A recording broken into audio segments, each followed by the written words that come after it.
Imagine करें आप बिल्कुल नॉर्मल तरीके से अपने बैंक का काम कर रहे हैं, आईटीआर फाइल करने जा रहे हैं या कोई फाइनेंशियल काम करने वाले हैं और अचानक पता चलता है कि आपका पैन कार्ड ही इनवैलिड हो गया है। और वजह क्या है? सिर्फ एक छोटा सा नाम मिसमैच। जी हाँ, 1 अप्रैल से एक ऐसा रूल लागू होने जा रहा है जो सीधे सीधे आपके पैन कार्ड को अफेक्ट कर सकता है। अगर आपके पैन या आधार पर नाम अलग है तो आपका पैन कार्ड रद्द हो सकता है और यही वजह है कि ये खबर अभी हर जगह ट्रेंडिंग है।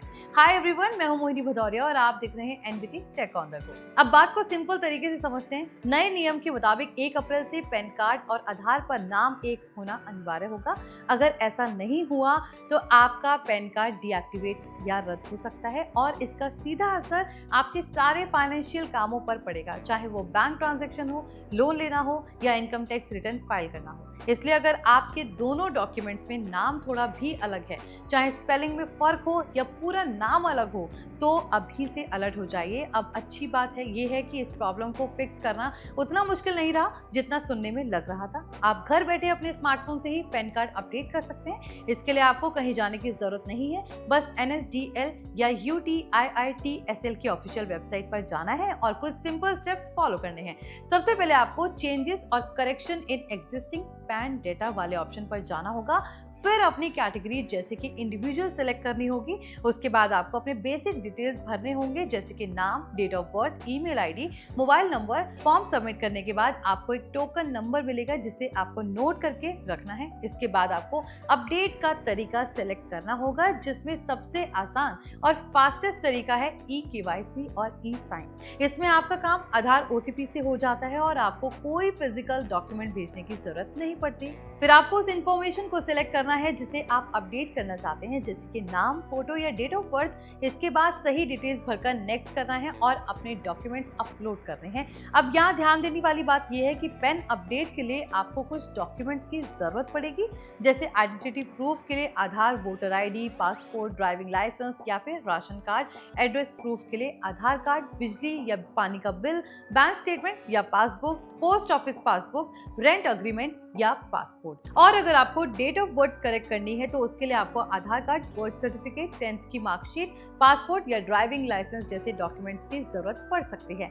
अब बात करते हैं सबसे इंपॉर्टेंट चीज की, फीस। पैन कार्ड करेक्शन के लिए आपको ऑनलाइन पेमेंट करना होगा जिसमें आपको टैक्स के साथ 110 रुपये भरने होंगे। ये अमाउंट बहुत ज़्यादा नहीं है, लेकिन अगर आपने समय पर अपडेट नहीं कराया तो बाद में आपको ज़्यादा परेशानी हो सकती है। पेमेंट के बाद आपको आधार ऑथेंटिकेट करना होगा। आपके रजिस्टर मोबाइल नंबर पर OTP आएगा, उसे डालते ही आपका फॉर्म e-साइन हो जाएगा और आपका काम ऑलमोस्ट कंप्लीट हो जाएगा। अब यहाँ एक और इंटरेस्टिंग चीज़ समझिए, सरकार सिर्फ नाम मिसमैचिंग पर ही फोकस नहीं कर रही बल्कि पूरे पैन सिस्टम को और स्ट्रिक्ट बनाने जा रही है। जैसे अभी तक आप सिर्फ आधार के जरिए पैन कार्ड अप्लाई कर सकते थे, लेकिन 31 मार्च 2026 के बाद ये आसान प्रोसेस खत्म हो जाएगा। यानी 1 अप्रैल से आपको एडिशनल डॉक्यूमेंट्स भी देने होंगे जैसे कि birth certificate, voter ID, class 10th की सर्टिफिकेट, पासपोर्ट, ड्राइविंग लाइसेंस या मजिस्ट्रेट का एफिडेविट। इसका मतलब है कि वेरिफिकेशन प्रोसेस अब और स्ट्रिक्ट होने वाला है। और इतना ही नहीं, नए रूल्स के तहत पुराने पेन एप्लीकेशन फॉर्म्स भी एक्सेप्ट नहीं किए जाएंगे, उनकी जगह नए फॉर्म्स आएंगे। अब सोचिए, अगर आपने अभी तक अपने पेन की डिटेल्स सही नहीं की है तो आगे चलकर आपका काम और कॉम्प्लिकेटेड हो सकता है। इसलिए अभी एक्शन लेना ज्यादा आसान है।